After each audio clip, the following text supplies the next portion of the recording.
ఏంట్రా ఏం చదువుతున్నావు? 2వ క్లాస్. ఏంటి ఎందుకు వచ్చావు హాస్పిటల్కి? టైఫాయిడ్ వచ్చిందా?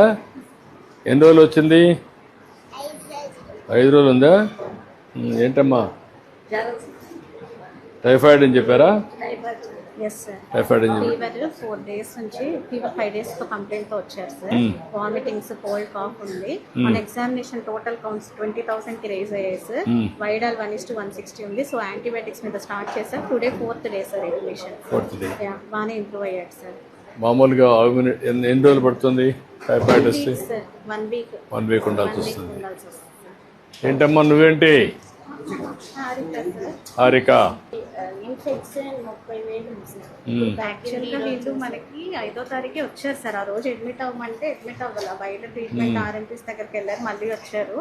ఈసారి టోటల్ కౌంట్స్ 30,000 ఉన్నాయి. 4 days ట్రీట్మెంట్ తర్వాత ఈ రోజు 6,000కి వచ్చాయి సార్. ఫీవర్ కూడా సబ్సైడ్ అయిపోయింది. అంతా బాగానే ఉందమ్మా? ట్రీట్మెంట్ అంతా బాగుందా? ఏంటమ్మా నువ్వేంటే? వచ్చింది సార్. నెక్స్ట్ టైం మీద ఐఎన్డి చేసాము. హైయర్ యాంటీబయాటిక్స్ పెట్టాము సార్. క్యూటాజామికసిన్ సబ్సైడ్ అయింది. 5th day ఈరోజు. రేపు డిశ్చార్జ్ పెట్టేస్తాం సార్.